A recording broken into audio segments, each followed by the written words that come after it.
they absolutely, with all the doubt in the world, did not think we would make it to the Big 2-4. Welcome to episode 24 of the Stache Club Wrestling Podcast. My name is John. My name is Dante. Wow. What a week. Welcome back. Good morning, good afternoon, good evening, whenever you're listening to this on your commute to work, on your drive home, little late night snack, whatever you want to do.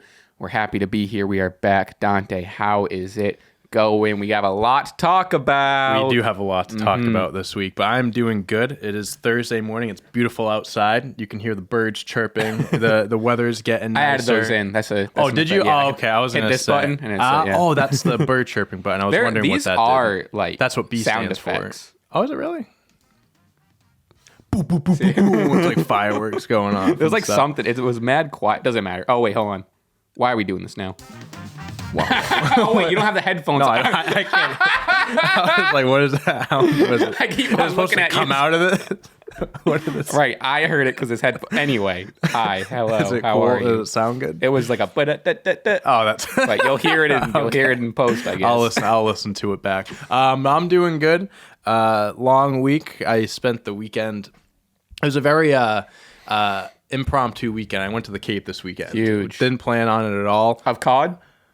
What happened? You went to the Cape of cod? Cape of Cod. Yes. Sure Didn't actually have cod, the fish though. Yeah. Had a lot of spaghetti and meatballs though, and garlic bread. Yeah. So that's what I love the Cape for. Spaghetti. I go for the spaghetti and the meatballs. No. So I was gonna go up this upcoming weekend because my girlfriend's parents live there. We were going to go visit, but then something came up for this weekend, so we decided to go last weekend instead. So I spent the weekend with her family, her siblings and stuff, got to meet them. Look at that. Very good weekend. It was a great time getting to spend time with them. And then what else? I think that was really it. I did a lot of driving this week. Had to go back and forth back home and stuff. But now I'm here ready to talk some wrestling because there's a lot to talk about. Yeah. I mean, there's not like, we're back to the usual, just like weekly shows are weekly shows. It's not like breaking news anymore, but. Wow. Bless you. Thank you. That was aggressive. Jesus Christ. Yeah. A lot of news in general. I hit the little flea market, got us some t-shirts. If you saw my Instagram, I was posting about it. Got me a Seth Rollins t-shirt, my long lost brother. I got this 2009 Hell in a Cell one. Fire. And then what I'm not wearing is a different Seth Rollins shirt. But yeah, I mean, I saw a shit. That's my favorite shit, like looking through the racks and you go, do you see a wrestling tee? Because you see just like a bunch of like non-wrestling shit, and all of a sudden you like get the golden goose and you're like, and you look at the size, and then $10 large Seth Rollins. Come on, you can't go wrong with that. Come on. I'm not giving away my secrets though. I'm gatekeeping. Only to me. Oh, I love to gatekeep. Only to me. Because we got to keep those wrestling shirts for ourselves. We can't just be giving them out. But how was the rest of your week? Not bad. I mean, I started to take notes on how the week is, but I might want to save some of those stories. For, yeah. I mean? You never know. Maybe something comes about, something gets created. I don't know. I don't know, man. I don't know. There is one thing I wanted to say, and this kind of goes back. This is a little like not inside joke, but okay. So about a week and a half ago, I saw a report saying Justin Timberlake is coming out with a new album soon with Timbaland. Right? So since then, I've been on a Justin Timberlake kick. Now I think you remember back at where we used to work, one of the videos was what is Justin Timberlake's best song, and me and you kind of had a back and forth. You said Cry Me a River, I said Rock Your Body. So we had a little debate about that, and I stuck to my guns. Since I've been back on the binge, listen, I'm man enough to admit when I'm wrong. I don't think I'm wrong, but I do think that Cry Me a River is his best song. I think it's a 1A, 1B type of thing. I think it's just little, like a tiny little thread of string separating the two. But let me tell you something. I listened to it again this morning on the way here, and I like, damn it, he's right. I was like, right. Fuck, he was right. It is like a heartbreak song, post breakup. There is no song. And you can still listen to that in like a club setting or whatever. I'm in a very healthy, happy relationship, and I listen to that song, and it's like the best thing ever. It's crazy. Like, it is so good. I'm here to admit, I'm here to give you your flowers. Say that you were right. You were right. Cry me a fucking river. Cry me a fucking river. But yeah, I just wanted to that's crazy to point that out because I have been listening to him quite a bit lately, getting ready for whenever that new album comes out. So different a different achievement. Happy 60,000 too. Let's fucking go. 60,000. I was thinking on the way here, I was like, oh, we're gonna be like, oh, happy almost 60K. Maybe when this comes out, we'll hit it. Forget about it. Already got it. By it. The last few videos have been fucking. Yeah, I mean, you said like top 5 videos. We may have put out 2 or 3 of the top 5 videos on this channel, just like content wise. Yeah, I mean the WWE pay-per-view, WWE paper, so many letters. WWE pay-per-view AI generated images, and then the signature move emoji one, the finisher one, whatever and then it was. the theme song one that came out yesterday. I mean, we've had some fire videos come out recently. We're on a stroll. We're on a little bit of a stroll. We really are. And then I love my GM, bros. That's so fun. Yeah, I think at this point, like, at least from me, for how I play it, it's not more based off of like, oh, these guys are really good at the game and like they're actually competing. It's like, it's just funny seeing how I at least fuck up almost every single episode. No, that's part of it. Yeah. It's more fun than it is like actually, like, I take it serious, but it's more just for the comedy aspect and that we're actually like kicking ass on. 100%. We're doing what we're supposed to. You know what I mean? You can say that for the whole channel, to be honest with you. That's true. Okay. All right. Let's get into some news. Wrestling. The biggest thing to come out, Triple H comes out, and I'm not even. Well, we can just do the whole Triple H segment because a lot of this is gonna be skipping around. I mean, we're not really gonna talk about SmackDown because a lot of the stuff just gets covered in Raw as usual. But Triple H comes out and he starts like, which I thought was interesting, starts knocking Roman, and he's like, you know, he's held the titles hostage and you guys deserve better. And he starts even, someone who finessed their contract to only wrestle a couple of times. I don't know what all that was about. I think I saw someone tweet that it was like, because he took some time off after WrestleMania. I don't think he's defending until the Saudi Night of Champions. Probably. So maybe, that could be a thing. But at the same time, it could be Triple H just like continuing, like, talking about Roman as a villain, which he is, type of thing. I mean, and he brings real life. He blurs the lines a little bit from what people actually think to kayfabe wrestling. Yeah, so. I tried not to read too much into it, but to me it did seem he was like, damn, he's going like weirdly hard. He was digging. He definitely was digging in on him. But I also think it's just like that's what everyone thinks. So. Right. I don't think after it took me a second to step back, and I was like, okay, wait a minute. Triple H isn't gonna fucking shoot on his world champion in the middle of the ring. Exactly. He's not, what I mean? That's not how he does business. But so he's basically saying like, you need a fighting champion, this, that, and the other. And he unveils a new WWE World Heavyweight Championship.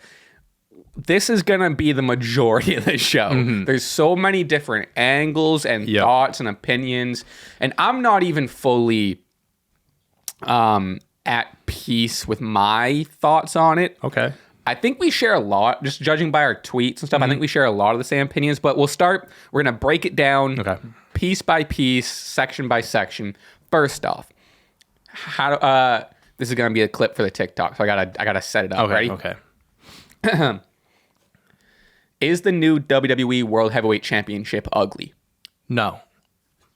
Cool. All right, moving on. All right, next topic. That's gonna be the spoiler. That's the title of the episode. So there we go. Need to get that clean soundbite. It was very back and forth. I feel like I think there were more people on the side of it being like a good-looking belt than bad looking, but I think it's obviously people want the World Heavyweight Championship, the old vintage big gold belt. And what I learned was WWE doesn't have the rights to like the look of it. So like there's all these promotions that have like lookalikes and stuff because it's not technically their belt. It's technically WCW. I think it's WCW or even a different promotion. So like other companies, not like bigger companies, but like smaller like indie places have belts that kind of look like this. So I think they just wanted to have their own that has their own spin on it. Now with that being said, I think it's close enough to the old World Heavyweight Championship. I think it looks great, personally. I like it. The only thing about it that I wish was different, since it's all, I love the vintage old gold look.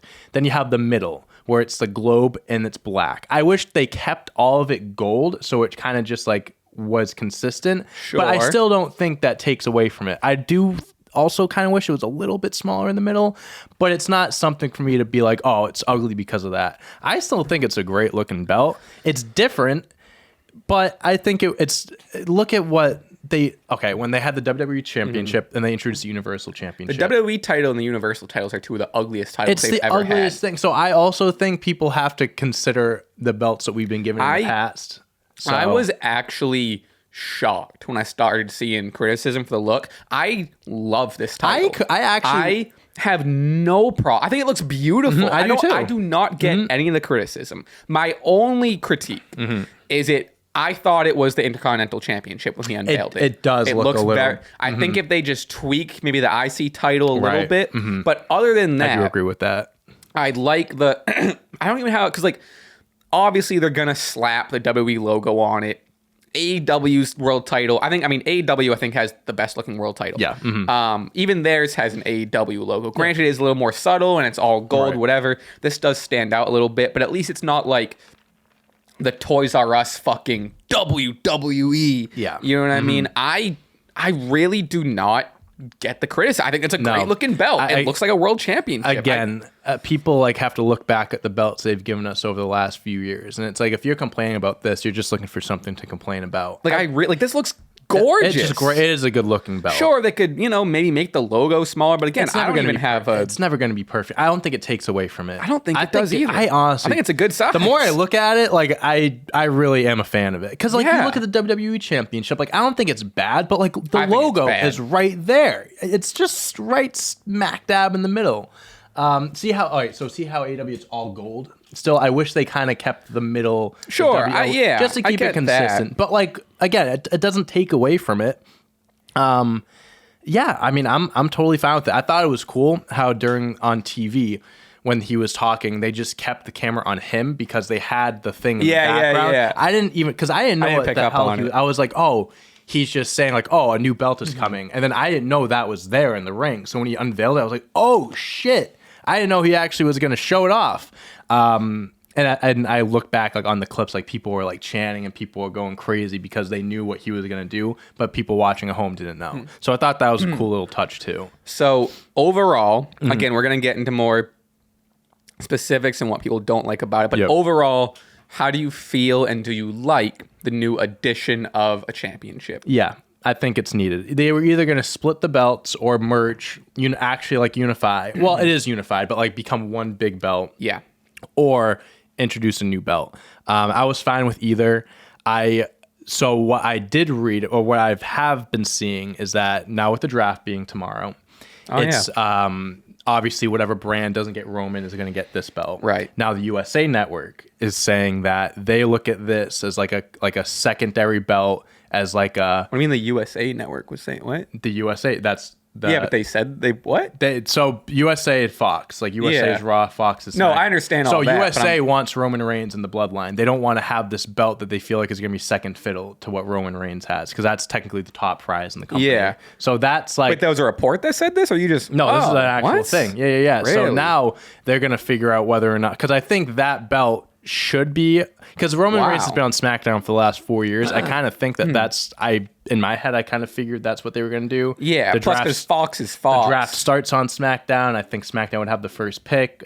Of course, you're going to pick Roman, but people, that report came out, so now people are thinking whether or not that'll be a SmackDown belt or not. It's because SmackDown always has had the World Heavyweight Championship, at least for the popularity of it. But yeah, that's just a little thing that I read and just thought was very interesting. I don't think it should be viewed as I get it. So that's. Well, don't worry, we'll get there. I have a whole section on consolation prize. I have a whole section. Okay. But I guess to lead in before that is.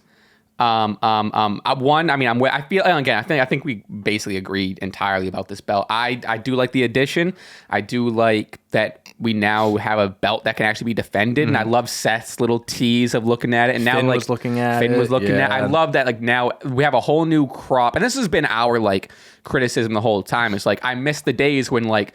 Oh, a Sheamus won the World Heavyweight title, or a Dolph Ziggler won it, or you know what I mean. We haven't been able to get that in a long time. Now we can get like the Seth, the Finns, the Nakamura's, the AJ Styles, the LA Knight, the LA Knight. But So another criticism before we get into it being a consolation prize is, I guess my question is, what should they have done with the other belts? Because I think I would have preferred. Mm-hmm. I think it's a better way to say it. I think I would have preferred them to do something that splits the titles. Mm-hmm. Either like you were saying, merge them and no longer, because right now he's still holding the 2 titles. Yeah. Either merge them into one and make one title, mm-hmm. or do something like we've been talking about for a year and saying like, okay, well, if he just defends this one and something happens and he loses one, he keeps the Universal or whatever. Sure, yeah. And then they make this one, maybe they redesign it. It is weird now that they have technically 3 top titles. I think the whole idea of him defending one of them is out the door now. Oh, I mean, because there's no way that there's mm-hmm. going to be 3 world titles. So what I've kind of been thinking was going to happen, especially since he won at Mania, is whenever he does lose the Unified Championship, I think that they should just retire the Universal Championship, because there is no way anyone is going to have a reign or anything like that touches Roman. I think Roman Reigns is the Universal Champion. He's always going to be known as the Universal Champion. Whenever he loses the belts, I think they should just scrap that. Maybe I know there are rumors of if Cody won, he was going to bring back one of the old vintage WWE belts. They can do something like that.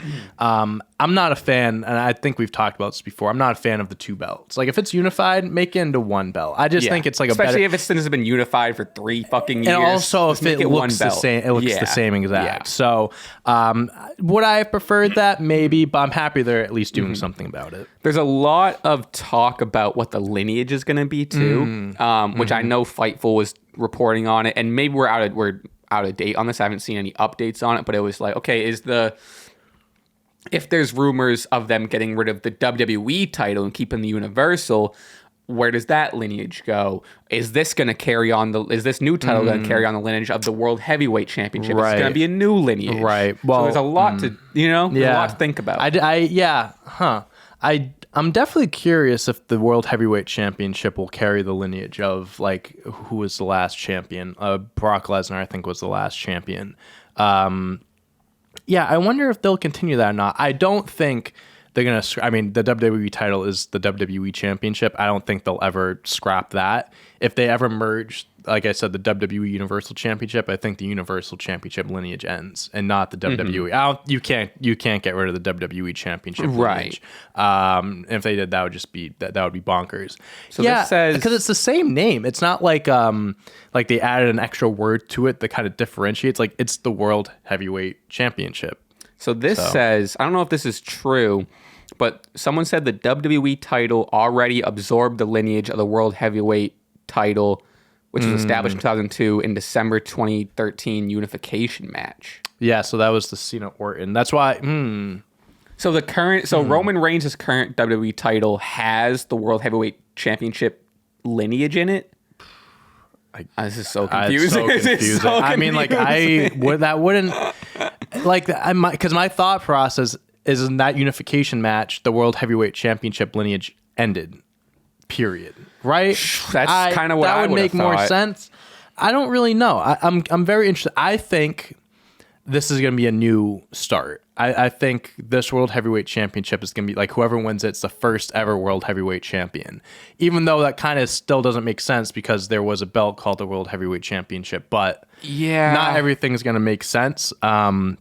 Because, exactly how they started a new lineage years ago with the Universal. Right. The Universal never carried on anything. Yeah. Unless I'm like, Finn Balor was the very first Universal Champion. But they have to...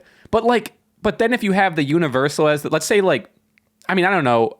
I don't know if they're going to... I don't know what they're going to do with the Universal. Let's say in a world where the Universal is the main title, and then this new World Heavyweight is the new title, then you have 2 new lineages that started within the past 10 years. Yeah, they can't do that. They have to keep at least the WWE. Yeah, you can't unless, do that. unless the WWE title gets absorbed into the Universal, and the Universal has the World Heavyweight and the WWE. I think, in my opinion, I think crazy. I think the whole Universal Championship is stupid. I hate the Universal. The Universal. It sounds so stupid. No, I think if anything, the WWE Championship, if anything's absorbing anything, the WWE Championship should absorb the Universal Championship. I don't even like the idea of absorbing anything. It should be its own separate thing. Like the It's so stressful. it's so confusing. WWE just does such weird shit, and it confuses the fuck out of me.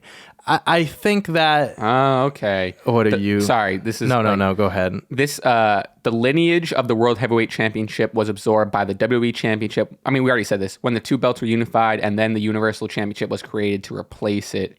So I guess This is just a new belt. This is just a brand new. I guess so. I mean, I'm fine with that because it looks different too. So I mean, at least like if it was the same exact belt, I would think that they have to continue the lineage and be like, this is we're bringing the belt back. But since it looks different, I think it has to be a fresh start, or at least that's what would make the most sense to me. At this point, now I'm just scared what they're gonna do with the WWE title lineage, because that's the secondary belt right now to the Universal. I don't think they'll touch that. I don't think they'll touch that. Well, I don't think they'll touch it, but more so I'm saying, well, like that kind of muddies up things on combining the titles you're right. or doing away. Yeah. Or like, I mean, I guess if they end up retire, which I personally don't think they're going to retire the Universal. They should. I've heard things Triple H hates the Universal belt. And that's good to hear. Wants to get, like he's wanted to get rid of it for a while. But since Roman, that's why I think it's logical. Like let's just say Cody. We'll just say Cody wins it. He's this actually would make sense. I have both belts. I didn't come for the Universal Championship. I came for this championship. This belt, Roman carried it. Whatever. We're retiring this. Like it's and again, 3 world championships. Because technically there are. I agree with you, but it's like if they retire the Universal, then like they've had that title as the top title since they debuted it, and they've had. Because Brock's, Brock's won it and Finn won it, you know. So like they have Finn Balor, and I mean, I guess the two most notable are the Brock and Roman Reigns as Reigns. Are they really gonna just retire the past 8 or 10 years of or whatever? Yeah. I mean, I think if they didn't want to do that, they wouldn't have introduced a new belt. I think they would have found a way to separate the belts if that wasn't their. Or they probably don't even have a plan. They're probably going to keep. Maybe they don't have a plan. They're probably going to, because we keep talking about them doing something. They might not do anything. They might not do a damn thing. No, you're right. And then it goes back to me thinking again, like Roman Reigns dominated with this belt. There's no one that will ever have a reign that touches Roman. So it's like, why keep the belt around if no one's going to have that great of a reign again? You know what I mean? That's where I'm coming from. So for the sake of it, let's just look at the. I know I was saying 10 years, but it debuted in 2016. So this is the lineage of the WWE Universal Championship. Okay. Starts with Finn Balor. In August 21st, 2016, it gets vacated, as we know. Then it goes to Kevin Owens, then Goldberg, then Brock Lesnar, then Roman. Then it's vacated. Then Brock gets it again. Seth gets it. Brock, Seth, The Fiend. Yep. Right. Yep. They can kind of retire it just off that. And Goldberg's won it twice. Braun Strowman, The Fiend. What a muddy title. And then Roman. That's what I'm saying. There's only been 14 people to hold it. I don't think... Yeah, like you can look at it both ways. The title hasn't been around enough. Why would they retire a title after only being around 7? Maybe it'll be 8 years when Roman loses it, right? But at the same time, it hasn't been around long enough. I don't think people would care if they got rid of it. See, I think they would just because that's the 3-year title. Or no, wait, which one does he have for 3 years? Universal, right? Yeah, okay. Yeah. That's the 3-year title run. So that's the history maker, right? So it's like, I see the one side of the coin where it's like he made history and they won't be able to do that again, so might as well retire it. Right. But the other side of the coin, it's like if the Red Sox win the World Series, they don't go, we're retiring the World Series. Right. People are going to still want to compete for that and have that legacy. Roman Reigns made the belt relevant, right? It's tough. I see both sides really. But again, it's just like, why would you introduce a new belt if you don't plan on at least getting rid of it or adding the lineage to the W? I don't know. It's so confusing. We'll move on. Yeah, my brain hurts actually just thinking of all of this. But okay, so we'll keep talking about it. But so let's move on to it being a consolation prize. Okay. Yeah. I don't think I don't agree fully. I get where people are coming from, and I agree to an extent. Like I get it, but also like, especially when we were growing up in the Ruthless Aggression era, the WWE Championship on Raw was always the top title, and the World Heavyweight Championship, even though I was more of a SmackDown guy, I like SmackDown better, like it was the secondary title. 1000%. Granted, the brands were split more, so you could argue that they were both on the same level, but if you really looked at it, one was always above the other. The company is called the WWE, not the World Heavyweight Entertainment. So I guess I don't like. We agree. I understand where people are coming from, because especially the way Triple H was explaining it. Roman isn't losing. Roman isn't around. Here's another championship. And that kind of goes to, not to jump back and forth, and I don't want to interrupt you, but if they retire the Universal Championship, then everything after that is consolation. Yeah. Right. I think no matter what, there's always going to be a secondary world championship. There's no way they're going to have two world championships and they're going to be on the same page. When it was just WWE and just the Universal Championship, it was always WWE Universal. That's just how it always was. Maybe over the last few years before Roman merged them, you can say the Universal was more, felt more, maybe not prestigious isn't the word, but felt like it was held to a higher standard because Roman had, and he made such a, had such a long run, whatever. Now it's unified. I think no matter what, it's going to be looked at as a secondary championship, but that's not to say that it can't overtake the WWE Undisputed Universal Championship one day as the main belt. I think it's still... We're talking about a belt that has zero lineage. Maybe it does, but it hasn't had No one has a champion. Exactly. Like, I think it's going to definitely take a little bit. Like, it took the Universal Championship, 5 years for people to actually start caring about it? Genuinely. Yeah. Because Brock had it for 500 days. No one gave a fuck about the belt. And then it got tossed around to Goldberg and The Fiend. Then Braun Strowman. Yeah, you know what? So that definitely watered it down. But I think that I understand the perspective, but you have to look at the history of the company and how things have always been. It's always been like this, and you have to give the belt a chance. And that goes to the whole USA Network, Foxing that I brought up. I think the USA Network is kind of like, this is a secondary championship. Like that's not going to be on the main guy is Roman Reigns. Right. And I think it's more based off of they want the top guy, which I mean, of course they do. Right. Ratings are ratings. Ratings are ratings. But I agree, but more disagree with the whole consolation. I'm with you. Second, I understand the perspective. I don't necessarily agree with it, but things take time. I do think this belt is going to be really, especially because it's going to be cool. Because Triple H was like a champion that's going to fight, defend everywhere. Because you're going to have guys like we just mentioned, like Seth, Finn, Drew, Sheamus, throw in an LA Knight, Shinsuke. Like, there are so many different wrestlers that could get their hands on this belt. Cody, even. You can argue Cody. So, that's what Cody should not win. He shouldn't win the belt. So, I agree with that. So, I think it would be cool. Listen, at the end of the day, Cody, he's what Roman. He's not. As much as we're saying it's not a consolation, if Cody wins it, it's a consolation. 100%. I think it would be crazy. I think it might add to the story if he was like, whatever tournament they do, if he was like in the finals and he got screwed over somehow, maybe I think that might add to the whole story with Roman or whatever. I don't even want him in the picture, to be honest. I agree with that, but I'm saying if he is, I would like it where he gets screwed over, so it's like, hard times breed better men, and it goes along with that story. You love this hard times story. You love this hard times story. I love it. But yeah, I would rather him not. He shouldn't touch it. He shouldn't. Who should be the inaugural champion? I mean, it's an easy answer. I think Seth is the easy answer, but like at the same time, WWE doesn't always want to make it the easy choice. I'm not confused. I'm curious what they're going to, because you mentioned like a tournament. I'd be curious if they do a tournament or if they just go straight to like these two qualified. It's a one-on-one. I'm really curious how they're going to go about. A tournament will be fun. I think guess. It should be like an 8-man tournament. Or like maybe like even more, maybe a 16-man where you have the. I mean, they could extend this to SummerSlam. They could like do like qualifying matches every week. But they did say that they were going to announce a champion. You're right. I think you have enough time though. The draft obviously is going to be a big factor into who's going to be in the running for it. I think an 8-man tournament where you kind of have 2 matches on Raw every week leading up to Night of Champions. And then you have the one-on-one. They have exactly a month. Might be another guy too. They have about 4 weeks to figure this out. Yeah, so I think if you do an 8-man tournament, kind of just like former world champions or whatever, do it that way. I really would like. So Seth's the easy answer, but if I'm gonna pick someone that's not Seth, kind of like not a weird pick. He wouldn't be a weird pick.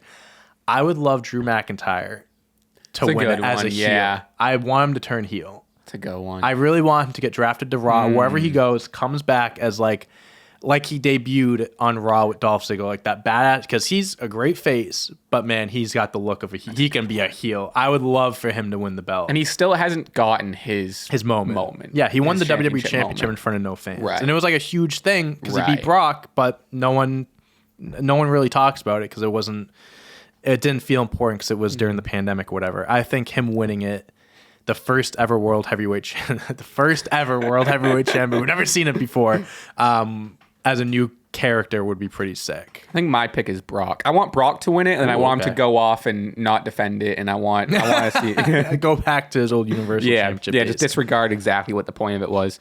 But if it's not Seth, who would you pick? I see a lot of, this isn't my pick. I'm more just disputing this pick. A lot of people are saying Finn.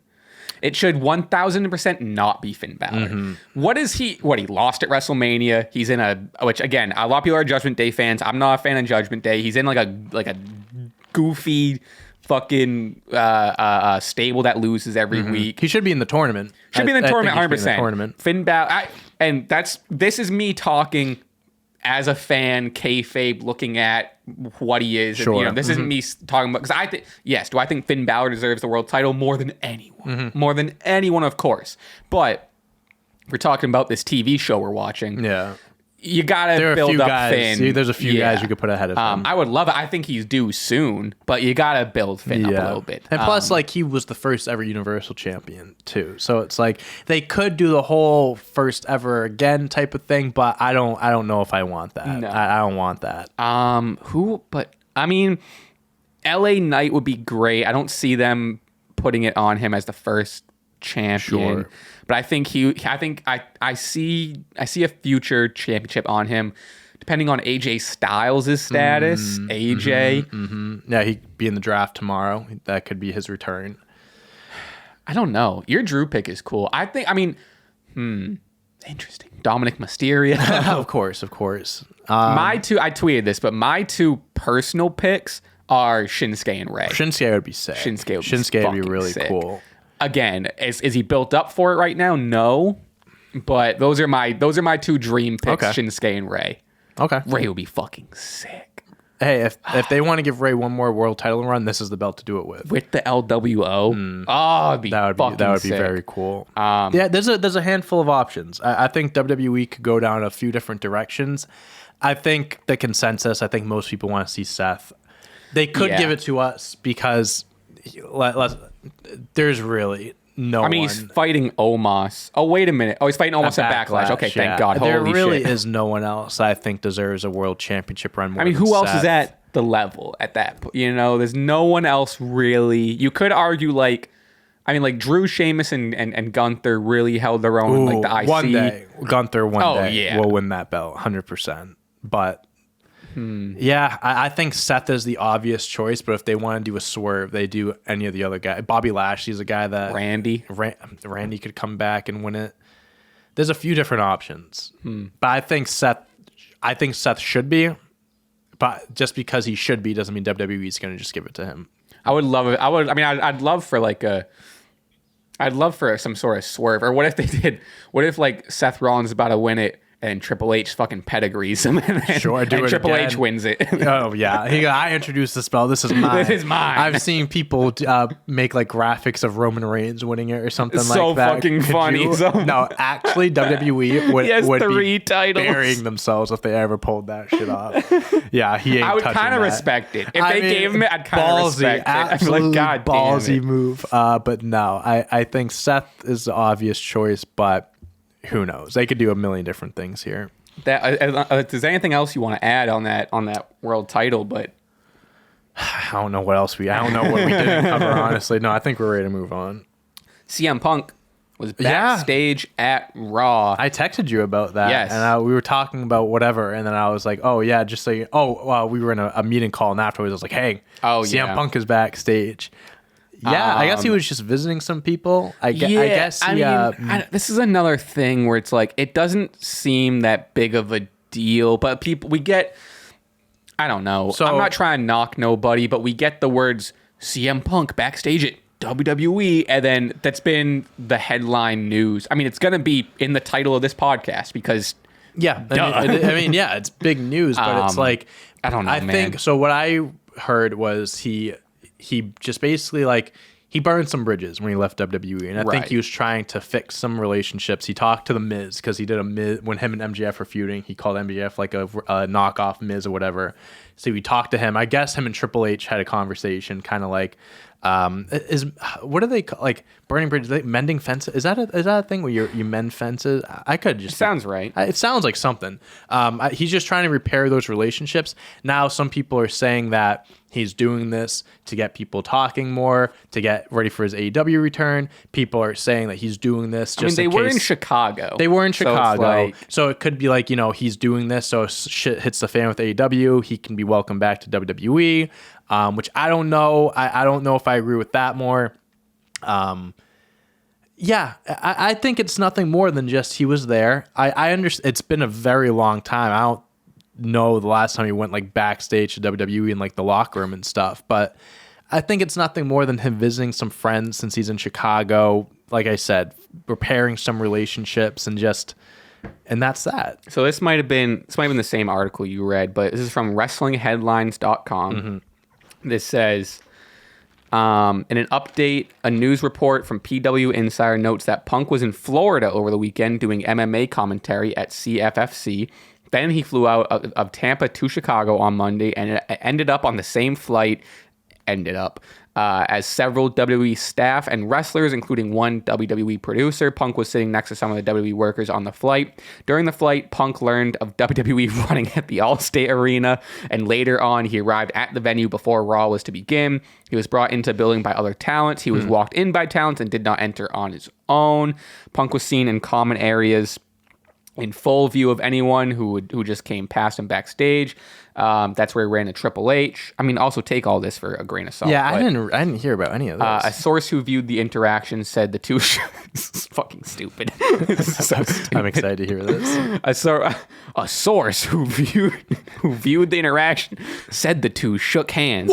And Punk asked if it was okay that he was visiting, and if Triple H had time, could he speak for him? So there's like...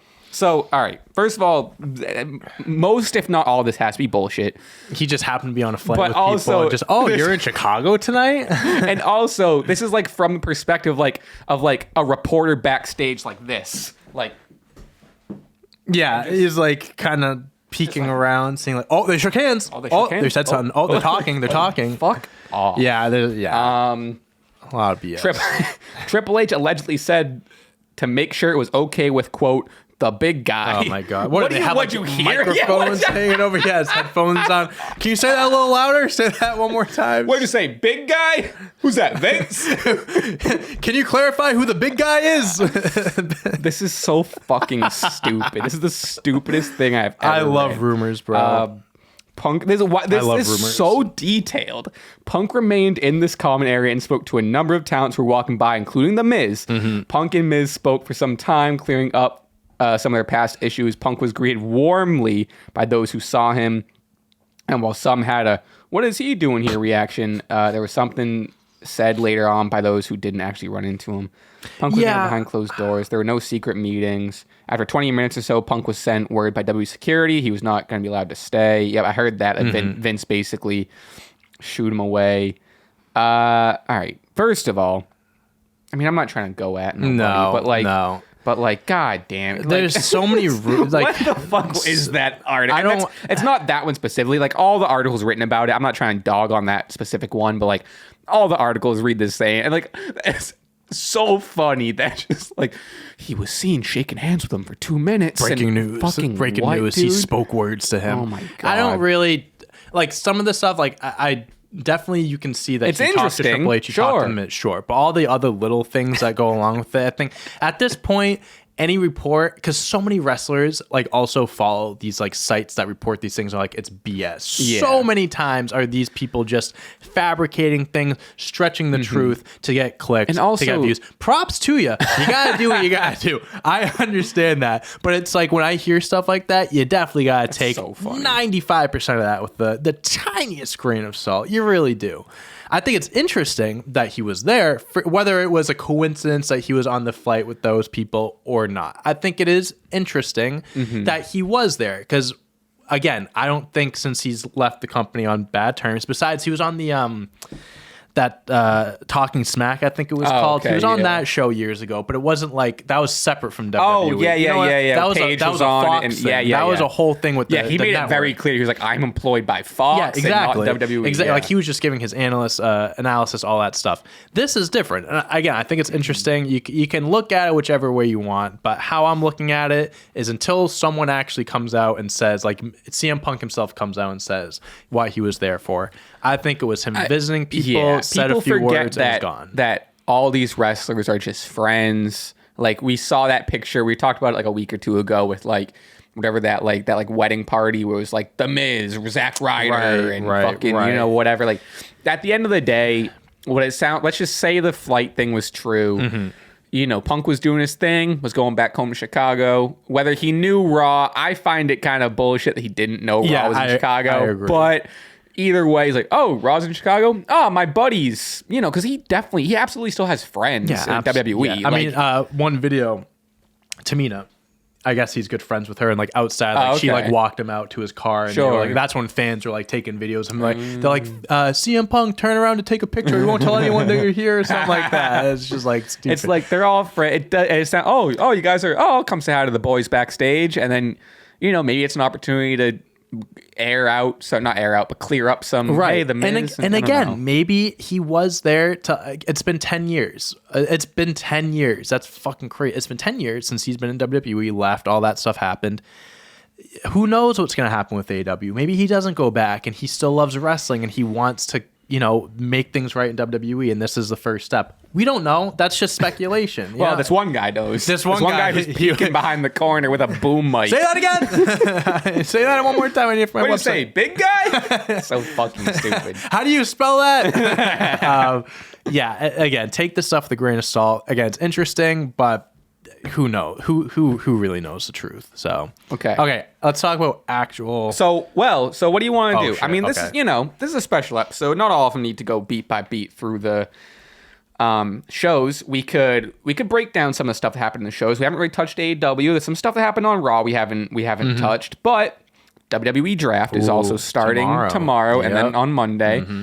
So we could either. I know maybe we shouldn't have been thinking about this on the fly, but we could either take a brand and do a little mock draft, me versus you. We draft maybe 10 or 15, whatever. Okay. Or, which maybe now that I'm saying out loud, the latter is less fun. We predict who. I think it's kind of the same thing. I guess it's kind of the same thing. Yeah. Yeah, we can just pick brands and do it. I get SmackDown, you get Raw. Yeah, keep it my GM bros. We'll stick it to my GM bros. All right, let's pull up a roster. We'll do this, and then we'll kind of. I mean, there's there's the Cody Rhodes thing, and I want to talk about how sick LWO is. Yep. The Bad Bunny stuff, and then Dynamite was really good last night. Some stuff that happened on AEW. Okay. But the draft only comes around once every however long. However few years. So I'm gonna pull up a WWE roster, so I have everything in front of me. Okay. So look at that. WWE champions at the top. Universal champion, WWE champion. Fucking crazy. Okay. So, who wants to go first? I say let's do rock, paper, scissors, shoe. Okay. Or what were you going to say? I was going to say, I think you should get the first pick because I think since it's on SmackDown, I think SmackDown's going to get the first pick. Yeah.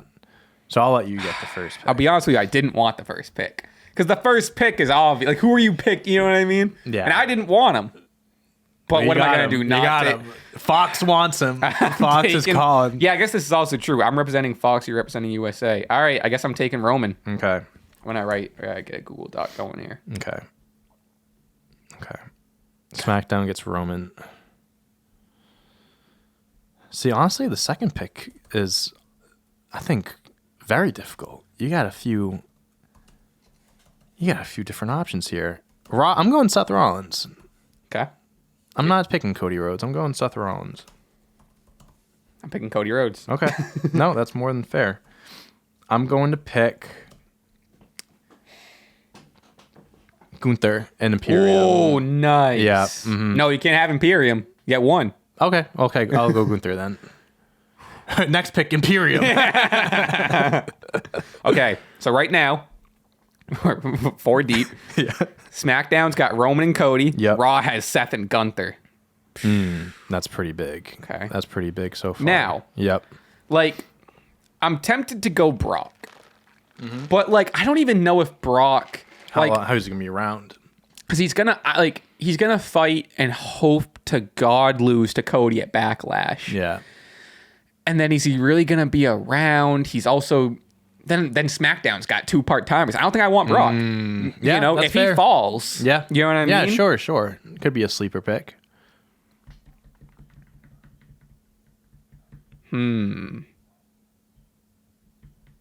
Give me Rhea Ripley. Okay. Well, that makes my next picky. I'm gonna go Bianca. Yeah, I think keep the belts on the. Get They the don't champs. do a little swap like they do with Becky and Charlotte. Stupid. So far Roman stays on SmackDown, Rhea stays on SmackDown, Bianca stays on Raw. Sure. Fuck it. Okay. Who else do I want? You can take Theory. I'll have both the mid card titles on my brand. I want. So I will say I went on Twitter and looked up draft predictions because it really makes it a lot easier. Should I just do that? Draft Yeah, predictions? I mean, it's just people sort it Because out. at this point, for you at this already, point, you I know what am mean? fucking. If we were scrolling. actually going through the roster, it would take us forever. Okay, beautiful. What do you see on Twitter? What do you see? Yeah, I just went on Twitter. There's just a few people that have they're all very pretty similar and stuff like that. Why is the top 2 Veer and Jinder at this site that I just found? Oh God. WWE Draft predictions. Okay. Oh, just give me a fine list. Whatever. I would just go on Twitter. And Yeah. that's what I'm gonna I make did. my next pick and then I'll find it. My next pick is going to be. I want. Give me. Damn, this is tough.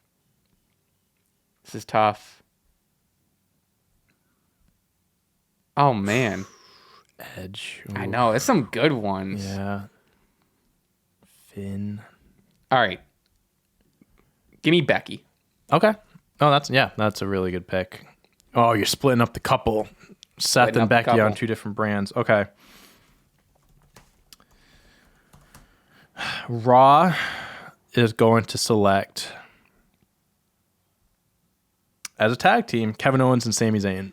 No, you can only pick one. They're the tag team champions. It splits them up. That's the whole thing. I That's the don't whole know thing. if that's the. I don't think that's the logic behind it. Yes, it is. though. That's the whole thing. So okay. So if I pick Kevin Owens, you pick Sami Zayn. They're just going to lose the belts. Well, no, they still because it's unified. They have the 2. But that would okay. All right, I'm picking Drew McIntyre. Then. I'm picking Drew McIntyre. Then. I'm changing it up. I'm going Drew McIntyre. I almost picked Drew. I like that pick. Okay. Yeah, I'm trying to get all these guys with that. For your second pick, you want Gunther and Imperium. You want 3 guys. I think that's how. That's how it works, though. That's what they've been talking about for 3 weeks. So like, what if we get split up? And what if we? That's That ain't gonna happen. All right. So how many picks are we doing? I don't know. One. You have this is gonna be your 5th pick. Let's go to 10 and see what. Okay. You know what I mean? Okay. I just had it on Twitter. Okay. I want.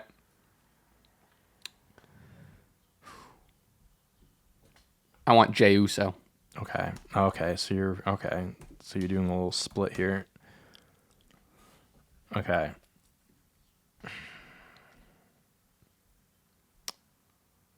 With my next pick, I'm gonna go.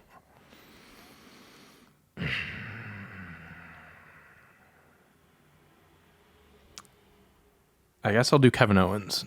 Okay. I'll go back to Kevin Owens. Yeah.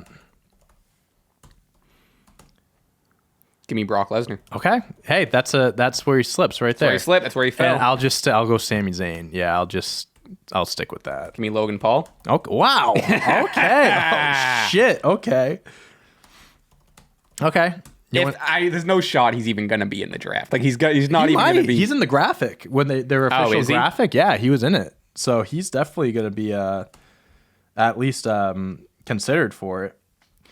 Okay. That's like all. I'm looking at a graphic. That's basically what I'm going off. No, I know. There's a lot of things to go off of here. Okay.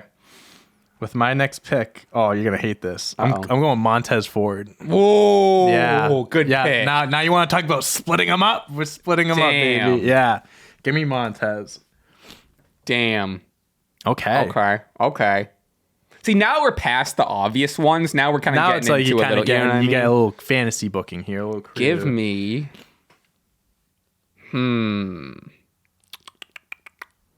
Damn. Give me Rey Mysterio. Okay. Gotta have him. So you have 1, 2, 3, 4, 5, 6, 7, 8. That was your 8th. I'm gonna go Finn Balor. Oh, okay, nice. I'm really putting all these guys on Raw on the secondary belt. All these guys that could win the World Heavyweight Championship. Give me Edge. That's a good one too. All right. I'm gonna go with Braun Breaker. Nice. I was thinking of call him. up. It's gonna happen. It's definitely gonna happen. All right, this is your 10th pick. So I would like a returning AJ Styles. oh, that's a great one. Okay. Last pick for Want to do 5 more? Yeah, we'll do 5 Let's more. go with 15. Sure, why not? Okay. Because now I feel like we're rolling. Now we're in like the deep of it. Now we're figuring it out. Is this entertaining? I hope this is entertaining. For us, it is. I'm having a good time. Okay, for the next one, I'm gonna go. I haven't picked. I'll go Charlotte. Oh, that's a good one. Yeah, I mean, didn't even think of that I've only one. drafted Bianca, so I definitely need to. You need someone to compete for the. I need someone to fill out the women's division. Interesting. Oh, okay. I want. Oh. I want Bailey. Oh, that's a good one. That's a really good one. Oh, I don't know. So there's still champions on the board. There's still Theory on the board as the U.S. champ. Yep. There's still the Women's SmackDown champion. I will say I'm leaving Theory to you to pick at some point. I'm not picking Theory. I'm not either. All right, Raw. Ooh, you're gonna hate me for this one. Shinsuke Nakamura. Oh, fuck. Yeah, Shinsuke. I'm picking all the guys that are gonna go after the World Heavyweight Championship. You're gonna hate this one. Give me LA Knight. Oh, yeah. Okay. I don't know what it's looking like for him when he'll be back or not. I'm gonna go Randy Orton. Okay. Yep. Gonna go Randy Orton.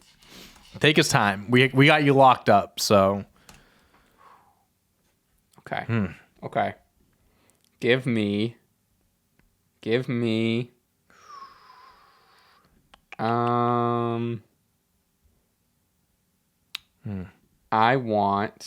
I just had it. Okay. This is very fantasy. Probably won't even happen. Give me a returning Big E. Okay. Sure. Yeah, no, that definitely could happen. Okay, so Yeah, or are we getting where are we right now? So you have 1, 2, 3, 4, 5, 6, 7, 8, 9, 10, 11, 12. So you have 13. 2 more, I have 3 more. Okay. Yep. I'm going to go with, so now I'm looking at the graphic of everyone.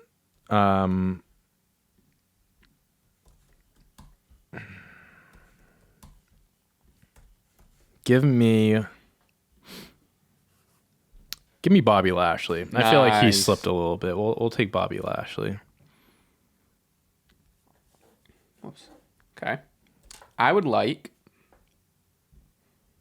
one half of the SmackDown Women's Champions, Liv Morgan. Oh, okay. Okay. I'll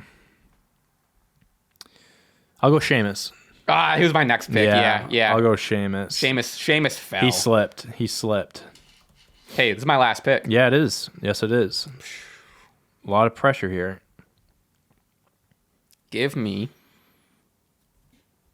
I know exactly who I want. Give me. I gotta check something. Give me NXT star Luca Crucifino.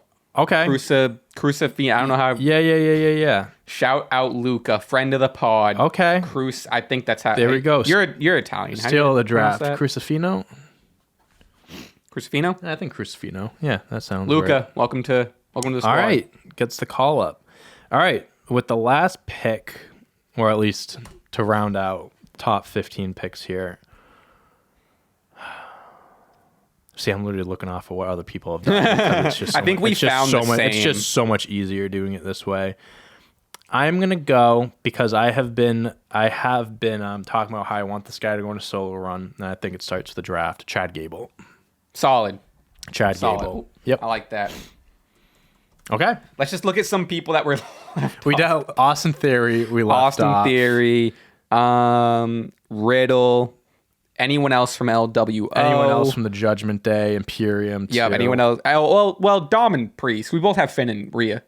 Okay. So, okay. but yeah. Jay Uso solo. Oh no, I have Jay, but Jimmy. Jimmy and Stone. Fuck Jimmy and Solo. God damn it. Yeah. Ah, shit. As much 20, we'll do 20. As much as we talk up Solo too, none of us took him. Raquel, the rest of Damage Control. Yeah. Asuka. God damn it. Roxanne Perez. That's definitely gonna happen. Pretty deadly. Grayson Waller. The rest of the OC. Are Luke Gallows and Anderson? Yeah, they're there. They still. So they have a clause in their contract where if they're not used, they don't have to like show up or anything like that. So while AJ Styles is hurt, they're not doing anything. Omos. We left Omos on the table. No. The Miz. The Miz one.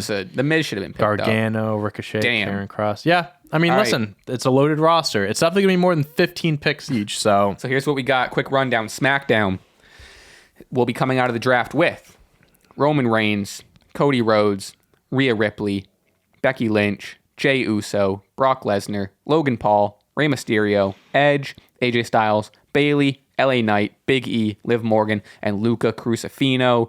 Monday Night Raw will have Seth Rollins, Gunther, Bianca Belair, Drew McIntyre, Kevin Owens, Sami Zayn, Montez Ford, Finn Balor, Braun Breaker, Charlotte Flair, Shinsuke Nakamura, Randy Orton, Bobby Lashley, Sheamus, and Chad Gable. both picked out pretty good rosters. Solid I think roster. they're pretty even. I like how I did my roster because I have a lot of guys that I think are going to be contenders for the new belt.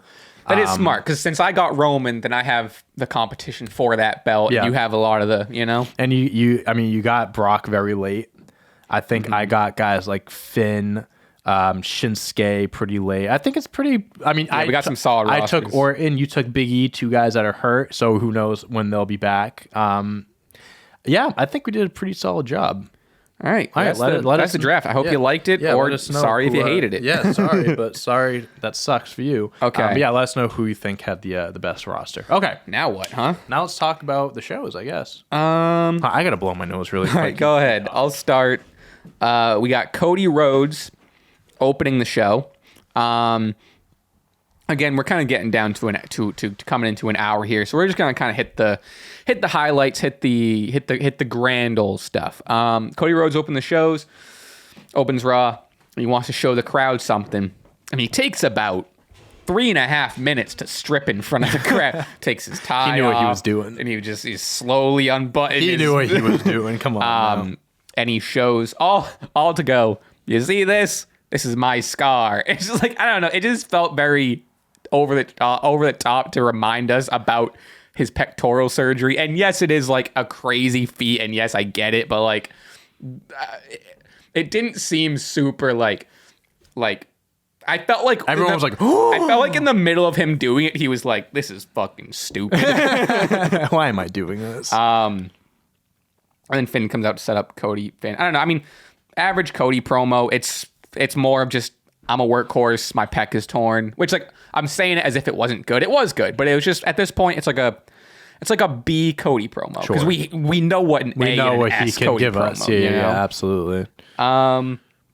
I also kind of just want to mention how sick LWO is. I am such a fan of them now. Yeah, I'm happy they brought him back. Oh my god, The old generation, new generation. their new mix. theme song Yeah, has it's Eddie's like- Viva La Raza at the beginning. Holy shit. I mean, how are you going to bring the group back and not have an homage to Eddie Guerrero in some way, shape, or form? Fucking sick. I love that Ray is a part of it, but no one's really like taking the shine from nobody. They're definitely going to... They're one of those teams or just a person in general where once the draft happens, they'll have a new direction. Right now, it's just kind of they just got formed.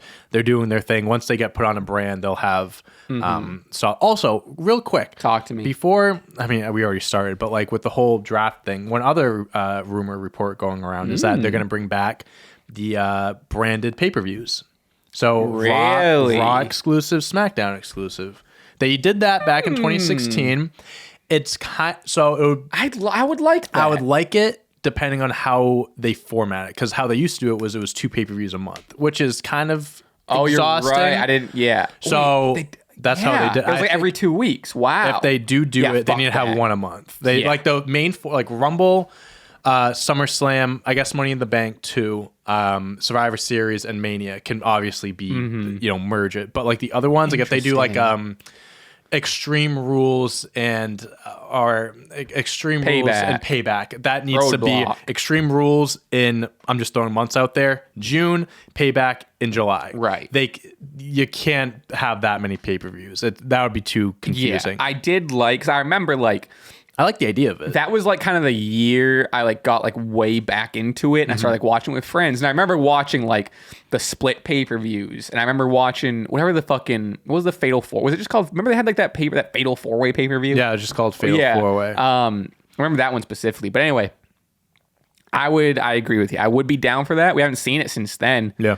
Especially, well, I mean, it still depends on, like you said, how they format it and how they format the shows. Because if we're going to have like this one fighting champion, let's say on Raw, then we still got Roman holding up the titles on SmackDown. I mean, obviously we don't get it now, so it wouldn't be a huge thing, but that means like Raw is getting all these world title defenses. SmackDown is only getting title defenses once every couple 2 or years, 4 months or something. Yeah, or not once, a couple years, a couple times a year. I know what you mean. Yeah, Yeah. But like, I think I would love it. That'd be cool though. If they do it properly, I'm down for it. But they just can't make it a clusterfuck.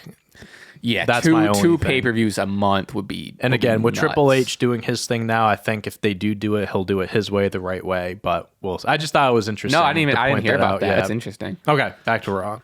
Seth Rollins. So we didn't cover this last week, but they're doing Seth versus Omos at Backlash. I don't know why they keep trying to push Omos down our throats, and I don't know why they're having Seth go up against him. It's just something for them to do, I guess. Yeah. Bro, if Seth loses, I'm gonna be so mad. But like at the same time, realistically, Omos should win, right? Because like he's just so much bigger than Seth. But like. Yeah, but Seth can't lose. I hope it's just and also because Brock won the right. No, it wasn't a low. Who won the Mania match? Brock won. It was always a low blow though, wasn't it? It was a DQ. No, wasn't it? I think no. It was just he F5'd. Yeah, just like a few suplexes F5. So Omos lost like clean.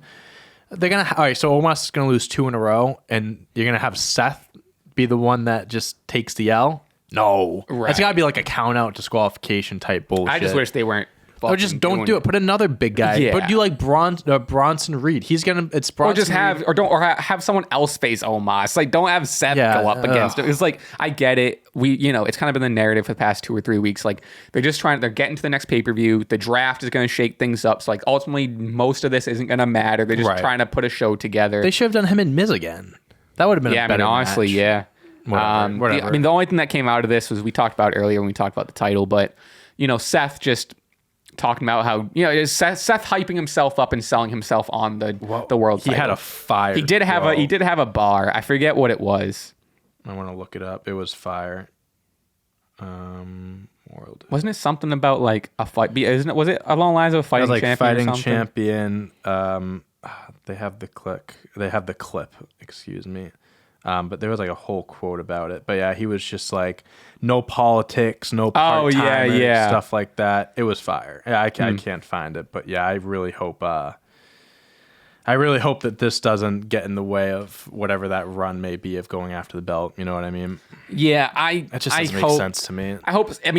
Seth wins this. Cool. He moves on and whatever. But like they can't book this up. Omos though. Like you're trying to hype him up. I'm fine with it too, but it just confuses me. Like, what are you trying to build this guy up as? He hasn't had one like good win. Yeah, but he can't beat Seth. He can't. That's why it's so confusing. Why they put these two together? It makes no sense. They've never crossed paths before. This is just two random guys put together. I don't know. Fuck it, dude. I didn't even know. It like brushed by me. I didn't even realize like that was happening until like this makes Brock Omos seem like, oh, this was a match made in heaven. This makes perfect sense. I was so against that match, but compared to this, I'm like, wow. I mean, it'll be benefit of a doubt. It'll be fun because Seth can have a match with anybody, and it's going to be similar to what we saw in the Brock match, where it's going to be like Seth doing a ton of selling, getting thrown around the ring, and we'll see some. I mean, we're not going to see him hit like a Falcon Arrow on him or nothing, but like we'll see some cool spots, and hopefully Seth gets the win. I'd be shocked if he lost. I would be shocked and pissed. Speaking of who's pissed, Rey Mysterio or Bad Bunny, one of them is pissed. Rey defeated Damian Priest by DQ, blah, blah, blah. The real story here is Bad Bunny comes out, starts wailing on Damian Priest with a kendo stick. I mean, Bad Bunny just looks fucking sick. He just looks so cool. He definitely fits the mold of a superstar. That's if he wasn't a musician, like obviously one of the biggest music stars in the world, I think he'd have a good career in wrestling. And then we all thought we were getting the tag team match at Backlash. Turns out we're getting single one-on-one Damian versus Bad Bunny. It's going to be a street fight, though. Is it a street fight? Yeah, street fight. So I bet there'll be some shenanigans. It'll definitely be LWO, Judgment Day shenanigans. But yeah, I mean, listen, I like Bad Bunny. I think he really like adds a lot to the product. People say what they want about celebrities coming in, taking spotlights, this or that. But Bad Bunny isn't someone that necessarily takes the spotlight away. If you're actually good at what you do, and he shows up on the like shows like building up to the fights and stuff. To get Bad Bunny on just an episode of Raw is like huge. Also, think of it from a business perspective. You know how many fans you're bringing in from having Bad Bunny? I mean, the Puerto Rico show is going to it's going to be massive. He's hosting it. It's going to be absolutely massive. He said, I am no longer hosting. I'm going to kick your ass or something. Whatever he said. That's fire. But yeah, I think it's cool. I mean, there's some history there because him and Damian teamed up during his first match. So, there's definitely some history there, and I think it'll be a good match. I wish Ray and Dom were involved because, like, ultimately, I'm just not a Damian fan. Maybe he'll sell me a little bit, but whatever. I don't care about. I wouldn't buy a ticket to a Damian Priest match, but that's just me. Yeah. I don't know. I mean, we basically covered everything, most of the important stuff from Raw. A lot of the other stuff that happened is just like, we're just waiting for the draft because a lot of it is just, we had this like Lashley Theory, Bronson Reed fight, but like, who knows where Theory's going to land? Yeah, I don't know. Because that match is going to happen at Backlash now, the triple threat for the U.S. Oh, is that official? Yeah, they made a few different matches official on Raw. See what we got. Yeah, see what the updated card is. I did see that graphic, though. Zelina Vega, Rhea Ripley is official as well. Yep. Which makes sense because Zelina Vega is from Puerto Rico, so they, giving her a home crowd. Okay. Oh, we have a little bit more of a card than I anticipated. We got Bad Bunny versus Damian Priest in a San Juan street fight. Bianca Belair versus Io Sky, singles match for the title. I'm excited for that. Be good. Austin Theory versus Bobby versus Bronson Reed, triple threat U.S. title. Seth Rollins versus Omos, singles. Rhea versus Zelina, SmackDown Women's title. Cody versus Brock, and then Riddle, Owens, Zayn versus the Bloodline. Now, so this is I think I talk about this. This is a less of a beat by beat show. We're hitting points, we're hitting talking points here. So a lot of people are saying, because the Saudi show's coming up, Night of Champions. A lot of people are like, well, first of all, this isn't for they're not doing a hold on. Okay, so like this, it's not even for like. They are fighting for the belts tomorrow night, though. Yes, so I guess that's what I was getting mixed up with, but. So they're fighting for the belts tomorrow, and this is going to be outdated in about 48 hours. But a lot of people are saying that Sammy and Kevin are going to lose the titles because they don't go to Saudi Arabia. Yeah. Which like people are saying it as if it's like a definite, like, oh, they're going to drop the titles because they don't go to Saudi and da-da-da. Or, crazy thought, they just don't defend them at Saudi Arabia. Yeah. Isn't that crazy? I don't know. It's not. I have seen a few different things on that. Because I know, obviously, we're not going to get into the political side of things. Some wrestlers don't like to go to Saudi Arabia for obvious whatever reasons. Also, because I don't think Sami Zayn was allowed to go to Saudi Arabia too. Mm-hmm. That was a whole that's a whole nother thing.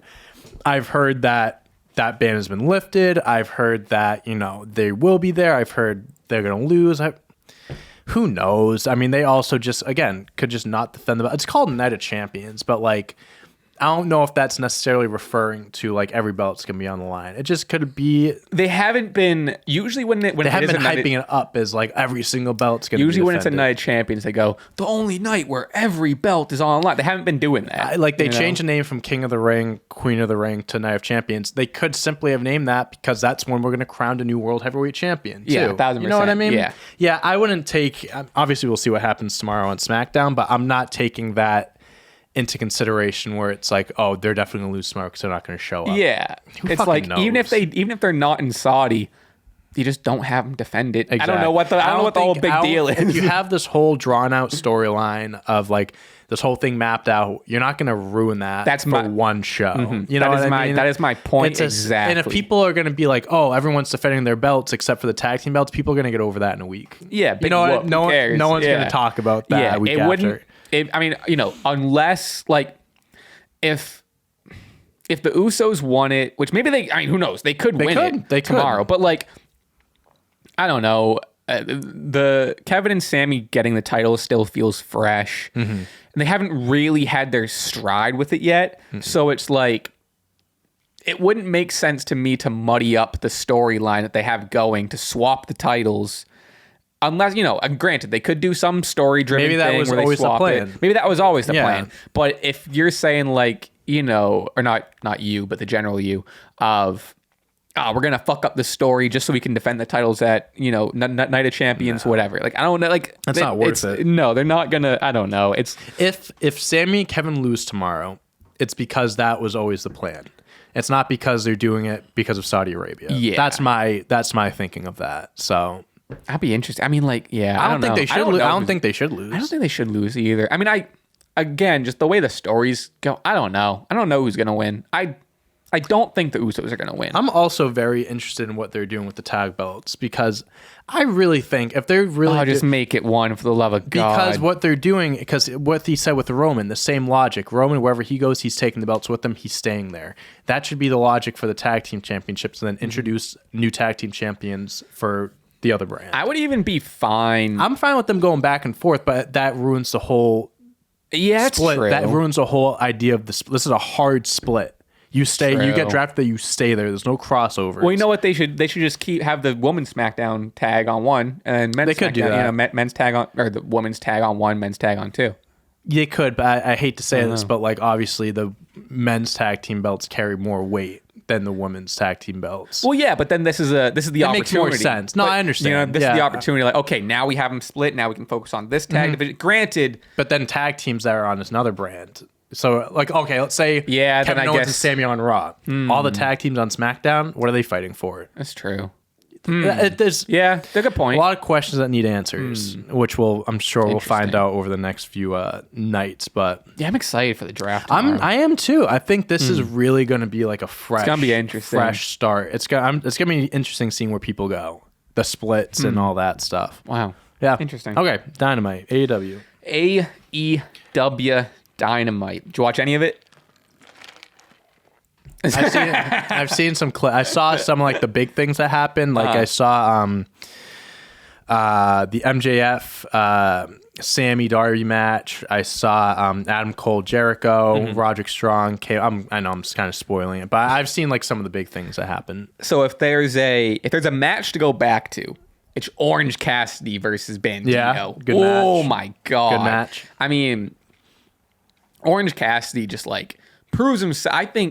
I think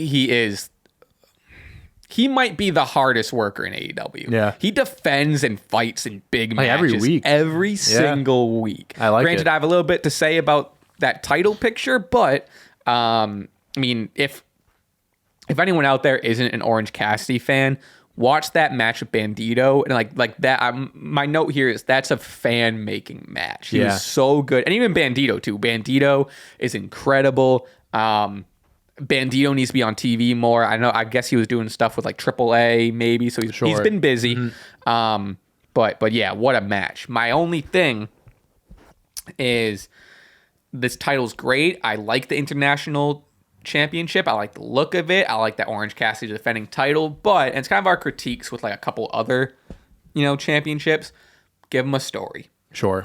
give Orange Cassidy a story, because this belt could be their Intercontinental Championship. It's like every week it's just a random opponent. Yeah. Good matches. And they're great matches, but give Orange Cassidy someone to feud with. Sure. I think they might be stepping into that, maybe.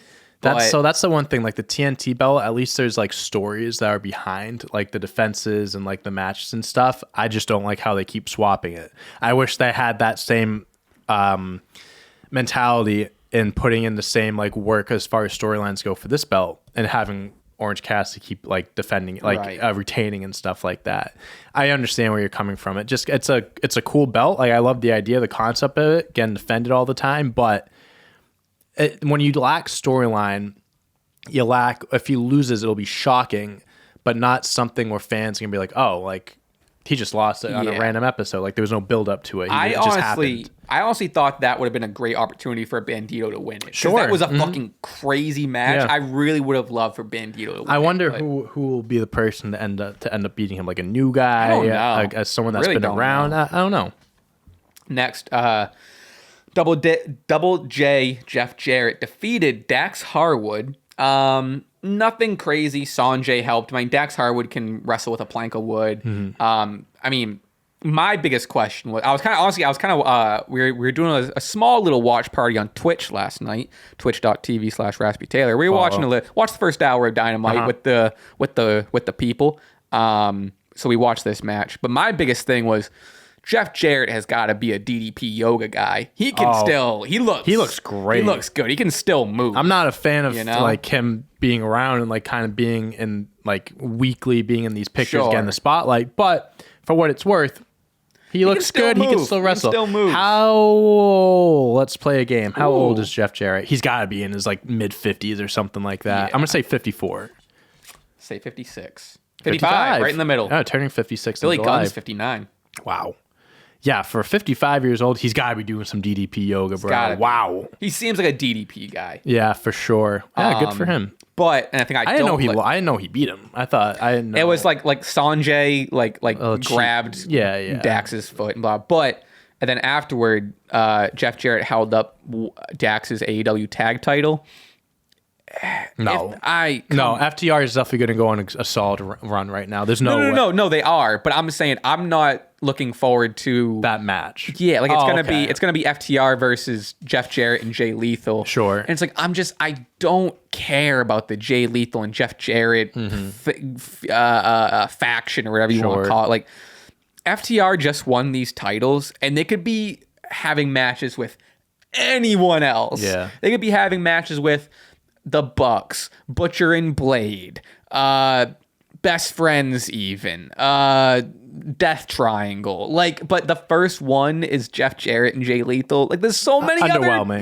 Pretty I don't know. Yeah, they get it out of the way. Wardlow has a squash match, big whoop, blah blah. But then Arn Anderson is a maniac. Yeah. He says he's aligning himself with Wardlow, and he's basically like, when you're aligning yourself with me, you might have to poke a man's eye out with your finger. You might have to bite someone's finger out. Like, just saying shit, like just crazy shit. Yeah. And like the week prior, he was like, he brought up like he said something about the Glock again. Sure. Which I love Arn Anderson and his imaginary Glock. It's so funny. But I like how they're putting someone with Wardlow, because I feel like he was built up. And Arn, I love Arn. He was built up so much just for it to just like his momentum got put on hold. Like he just kind of like beat MJF, was in that picture, and then all of a sudden was out. TNT picture. I'm not going to get into the whole TNT championship thing again. You know how I feel about that. But I think giving him someone that could talk for him, kind of like don't want to compare it to like a Paul Heyman type of thing. I think someone like that does wonders for someone's character and can really put them back on that level. So I do like what they're doing here with Wardlow and Arn Anderson. And they set up Christian and Luchasaurus came out. I mean, Luchasaurus just looks fucking sick. He's got the all red. He's like all like scary looking, and Christian is Christian's doing great work. I love Christian. I love the role he's kind of settled into himself in AEW. I don't know. I'm excited to see Luchasaurus again. We'll see how this shapes up, it looks like we're getting a little bit of a story and a feud for the TNT title finally. So sure, you know. sure. If Wardlow loses, I'll be so upset.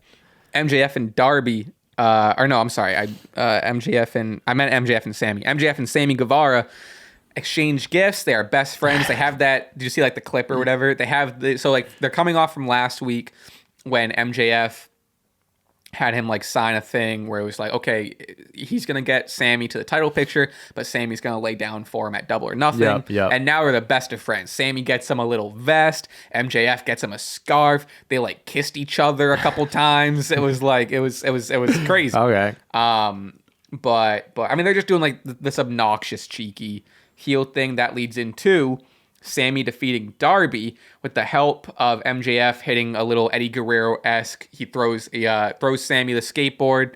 That's Darby's. He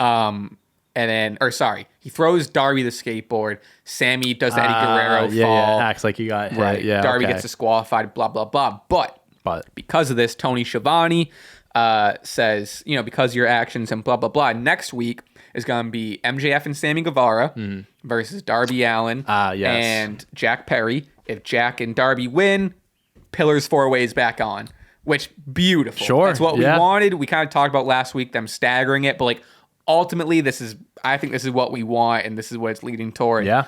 Fun little like averting expectations, but now we're back. So I'm very. Now I'm kind of looking ahead here. I'm very interested if they do. Obviously they still have to win the match first. Let's say they do the 4-way at Double or Nothing. I'm very interested because of how big of an event it's going to be. Who MJF would face? I'm assuming MJF's going to hold on to the belt up until All In. I think I still am under the impression he's going to hold the belt for a year when his whole they're going to run that storyline. I wonder who he's going to face to All In because that's going to have to be a fucking mega match. Because you're going to sell, if you're trying to sell at 100,000, 90,000, 100,000, it has to be a banger of a match. Like that 4-way would have been perfect for it. Yeah. So if they get the 4-way out of the way now, I'm just the months ahead. I'm curious of what they could do. I really am. There's definitely people on the roster like your Adam Cole's, maybe your Chris Jericho's, maybe someone comes back, maybe an Omega. Like you definitely could run it. Yeah, you can Moxley, do Mox. but like. I don't know. I feel like that 4-way match really would be best saved for All In my opinion. See, I don't even think, and I'm usually the one that kind of hypes up AEW. I don't think the 4-way match is big enough for it because it is all AEW homegrown and whatever, and people who are buying tickets are going to be AEW fans, but I feel like the star power isn't there besides MJF. Okay. And you have Sammy Guevara, Darby Allin, and Jack Perry. Yeah. Which like like in their own right, they're stars, but they don't really match the MJF star power, and that match doesn't come close to an MJF versus Punk an MJF versus Mox. So I'm thinking like if Punk comes back, maybe they could do that. Like, but that's all obviously if if this happens. I really don't. I mean, Adam Cole is a good one. I would like to think because I didn't think like that. They're not as mainstream as MJF. I get that, but would you think since it's months away that if they actually built this up for another 3 months, they could make it feel like arguably one of the biggest matches in AEW history? Right? I mean, if they stretched it out and actually like gave it proper build, it could get that. It could have that feel. Thin line of like we're over this and like, oh my god, just do the 4-way already. Sure. It'd be a thin line. If they could pull it off, hey, I'd be all for it. Yeah. But yeah, no, I don't super see the longevity in it. Maybe that's just me being hypercritical. No, I don't think that's a fair way to look at it. Yeah, I'm just interested to see how this rolls out and just how the rest of his reign plays out if they get this match out of the way it's now. Not that they don't have people, but like other people are just tied. Like Kenny and Takeshita are tied in with their elite thing. Exactly. Blackpool Combat Club and everyone in it is doing their thing. Sure. And they already did the Daniel Bryan match, so it's like, I don't know. I like the idea of Adam Cole. I do too. And you have that, like you said, you have 3 months to build Adam Cole up. He's feuding, which we're going to get into right now. Adam Cole and Jericho are doing that thing. So I think if I had to put my money on it, I guess I'd go Cole. I don't know. Yeah, we'll see. Yeah, that'll be interesting. Jericho appreciation society jump Adam Cole, Orange Cassidy, and Bandito run in to help, but they're still getting the shit kicked out of him. And then Roderick Strong debuts. Yeah, little undisputed era. Pretty shocking. No one knew he was thing. let go by WWE. It must just like a quiet release type of thing. And then him and Cole are kind of staring at each other, and then Cole kind of walks in, gives him a big hug. Yep. As someone who didn't really watch OG NXT Gold, isn't familiar with OG Undisputed Era matches until like the later part of it, I don't really care about Roderick Strong. Yeah, I think... And I'm down to be proven. I'm just haven't been exposed to Hour him. was Adam Cole, Kyle O'Reilly, Bobby Fish. Hey, Sophie. That was the original 3.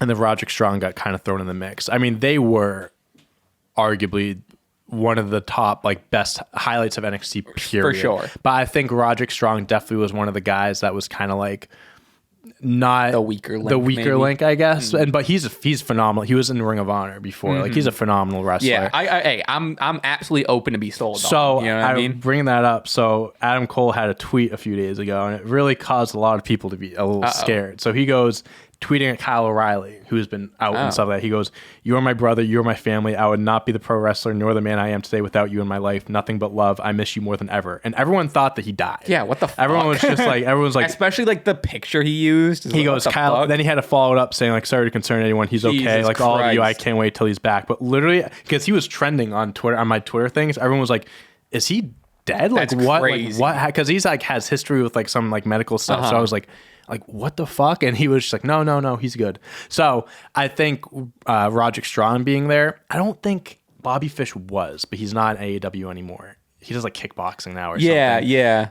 I would think they're going to do a Undisputed mini thing with him. If Kyle O'Reilly comes back, you have those 3. Yeah. Right? I would think. Probably. Maybe. I don't know. I just, if Roderick Strong's in AEW, I can't see him doing anything besides doing something with Adam Cole. Yeah, I'm just kind of... He's good enough to do his own thing, but I think people tie him to Adam Cole too much. Yeah. And like, where does he... I don't see where he fits in AEW anywhere. Dark. Yeah. Or Rampage. Honestly.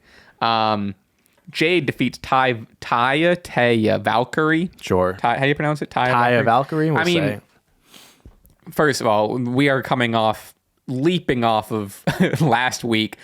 We mentioned Ty, then we went on about a 30-minute. Can't do that. John Morrison. Can't do that again. I wish we could. I mean, we all kind of thought Ty was going to be the one to be. Well, I don't know. There's some stories. They're building her up as someone that could definitely dethrone her. Jade did win on a sneaky pin. Mm-hmm. It was her least dominant victory of her entire reign. And the rule was Taya couldn't use her finisher because they have the same finisher. So did you see how the I didn't even notice that. So she picked her up, that she was going to hit her with it, and then she puts her down because she's like, if you do it, you're disqualified. Didn't even think of that. Yeah, I didn't know that. Okay, cool. So I watched that video. I was like, did she why'd she just drop her? And then the announcer was like, she can't use the finisher. I didn't pick up on that too. So I'm down for it. It seemed like they're finally getting a proper feud and a storyline in this. Yeah. And Jade has a worthy opponent, and cool. I'm down for we'll probably do a rematch. I'd imagine they're going to lead to Double or Nothing. Right. I hope with them too. I think this is the time. I think this is when Jade loses. It has to be. And Ty is sick too. Yeah, like that's a great person to give the title to. Absolutely. Tony Khan, a couple of announcements here. He announces the Owen Hart Cup 2023 opening ceremony will take place at Double or Nothing. Mm-hmm. Matches will be held in Owen Hart's home country of Canada, with matches also at Forbidden Door. The finals will be in Calgary, Owen's hometown, on July 15th. I'm solid. I mean, it's a nice paying homage to one of the greats. I just hope it leads to something like the winners. Yeah. Because Adam Cole and Britt won it. Granted, Adam Cole got hurt and he had all the concussion stuff, whatever. But I feel like it was just, you won. They paraded it around for maybe 1 or 2 weeks, and then it was like, I don't know. Yeah. If they're treating it kind of like a King of the Ring tournament and it's just a tournament to win, fine. But I hope like you said, I hope there's bigger implications, or at least just like, I don't know. I hope they treat it better than they did last year. Yeah, I agree. Maybe they do like winner gets a world heavyweight championship match. Sure. And that could be Adam Cole. Maybe he wins it again, and that's how you do MJF Adam Cole. Easy. Maybe. Yeah. I don't know. We'll see. Last bit of Dynamite here. Kenny Omega and Takeshita defeat Butcher and the Blade. First of all, love this. Love Butcher and Blade. Love Kenny. Love Takeshita. We haven't seen him in action a little bit. He's one of my favorite new guys. Yeah, you're a big fan of his. Yeah. Match was great. The story here is Blackpool Combat Club run into attack. Then the Bucks come out. Everyone's fighting. Blah, blah, blah. The Elite takes control and goes to use the screwdriver on Mox as they've been kind of doing the screwdriver thing. Daniel Bryan sends in Takeshita to stop it. Takeshita is just like the middleman here. He's the middleman, but he is just what do they call it? What's like the thing where it's like chaotic good? He's like, you know what I'm talking about? So if you know what I'm talking about, what's like that chaotic good, neutral evil? But what's like the good one? Good. Lawful good? Oh, do you know what I'm talking about? Now I know what you're talking about. He's like whatever. Lawful good. I think lawful good. I know what you're talking about. Yeah. Takeshita is lawful good. He is just a saint, and he doesn't want to do anything wrong. So he gets sent in by Daniel Bryan. Everyone's trying to recruit him. The Elite are kind of trying to recruit him, but Blackpool Combat Club is trying to get Takeshita in the Blackpool Combat Club. Takeshita stops Kenny. That allows Claudio and Yuta to kind of run in and make the save, whatever. Mox shoves Takeshita into Kenny, blah, blah, blah. Blackpool Combat Club takes control again. And then now Blackpool Combat Club is standing with Takeshita. And they're already being like, we got Takeshita and da-da-da. Outlaw? Is that? It's like lawful good. Renegade? Maybe? Something like that? Nah. I don't know. You made me think. Yeah, I'm thinking because I'm thinking of a card game. There's a card game where that's the type of characters, and I was trying to think of. It's this thing. It's the chart. It's the alignment chart where it's like lawful good, lawful neutral, lawful evil, neutral good, neutral. You know what I mean? So Takeshita is lawful good. Okay. You know. Okay. Blackpool Combat Club is chaotic evil. Sure. Yes, absolutely. Okay. The Elite are probably true neutral. I'd probably say maybe neutral good. Maybe neutral good. Yeah. Probably neutral good. Okay. If anyone in the world knows what I'm talking about. Anyway, where was I at? We'll wrap it up. But where'd my notes go? They're trying to recruit him. Takeshita basically says no, and it's kind of like all right, well, if you're against us, you made your choice. They use a screwdriver on Takeshita, leave him all bloody. Blackpool Combat Club walk out, heads held high, whatever. They're the dominant ones again.